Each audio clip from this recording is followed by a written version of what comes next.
Welcome back to the channel. If you're returning, it means you're seeking truth, depth, and transformation. If you're new here, welcome.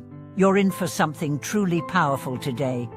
We're exploring a mystery that has captivated the hearts of millions across centuries and continents, the practice of reciting a single phrase, Namo Amitabha.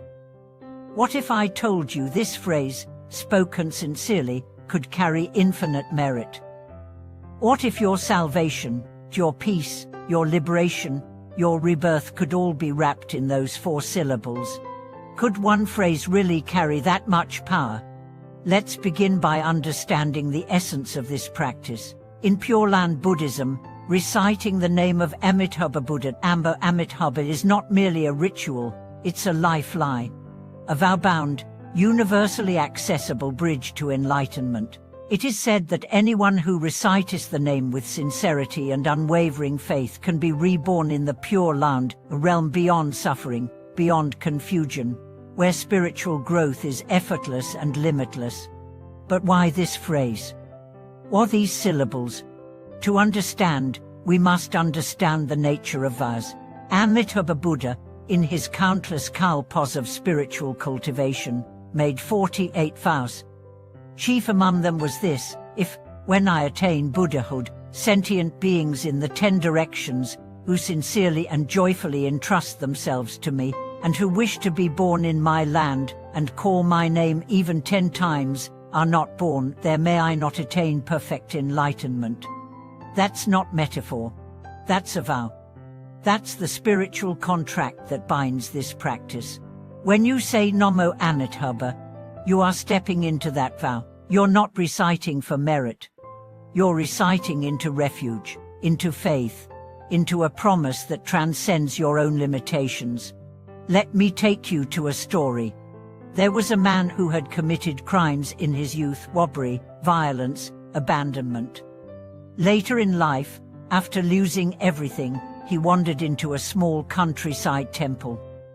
There, an old nun told him, "Recite the name of Amitabha. He will not ask your past. He will meet you at your sincerity." With nothing left to lose, he began. Namo Amitabha, Namo Amitabha, Namo Amitabha. He repeated it day and night. He cried, he remembered, he begged, and slowly, something in him broke, then something in him healed. When he died years later, his caretakers said he passed with a smile and the phrase still on his lips. This is not superstition. This is inner technology, because the phrase isn't just a sound, it's a resonance. It aligns your mind with the mind of a Buddha. It dissolves your ego. It connects your karma to his light.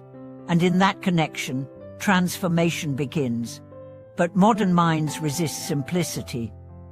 We think, it can't be that easy. Our intellect craves complexity.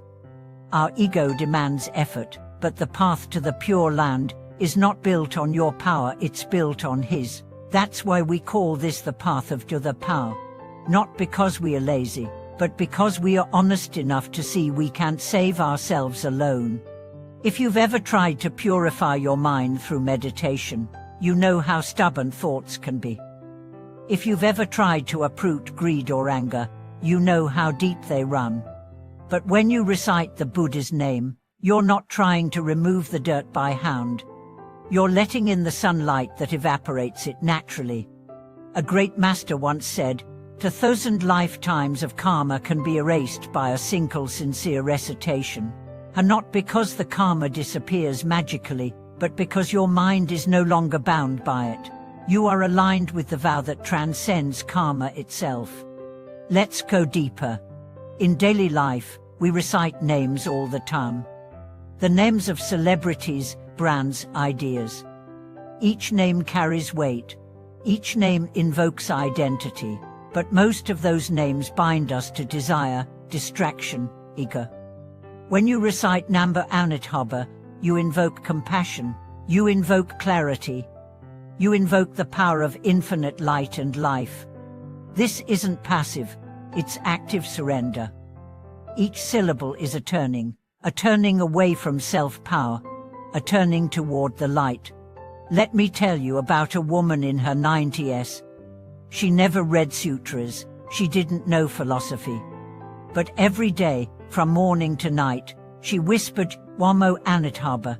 Her family said it was like her breath. When she passed, her body remained soft, her face serene. People came from nearby villages to witness it. This, they said, is the power of one phrase. Skeptics might say, it's just coincidence, just tradition. But that skepticism comes from fear, the fear that something so great could be so close, that salvation could be just a breath away. So how does this phrase actually work? How can it carry infinite merit? Because it's not your merit, it's the Buddha's. When you call his name, you're connecting to the vows, the purity, the boundless compassion that he cultivated for eons. You are not drawing from your account, you're drawing from his. That's why even a person on their deathbed, if they sincerely recite the name, can be reborn in the Pure Land, because the power of the vow is not limited by time, purity, or even understanding. It is limited only by your sincerity. And here's the most beautiful part: the more you recite, the more your heart changes. At first, maybe it feels dry, maybe you're just repeating words. But over time, those words soften you, they stabilize your mind, they lift your sorrow, until one day, you find yourself saying it not out of need, but out of love. So don't wait until you're desperate. Start now.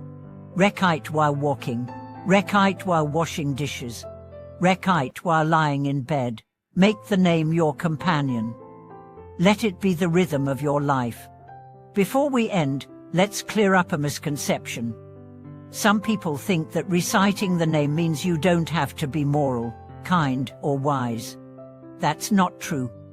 The name is not a loophole, it's a ladder.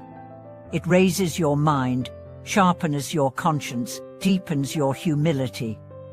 You'll find yourself becoming more honest, more compassionate, more awake, not because you're trying to, but because the name carries you there. Thank you for watching this video. If you've experienced the power of name recitation, share your journey. If you're just beginning, let us know how it feels after a week, a month. Let's support each other in this beautiful, simple, profound practice. Subscribe, like, and comment to spread this light. Until next time, keep reciting, keep remembering, and trust even one phrase, spoken with truth, can change your life forever.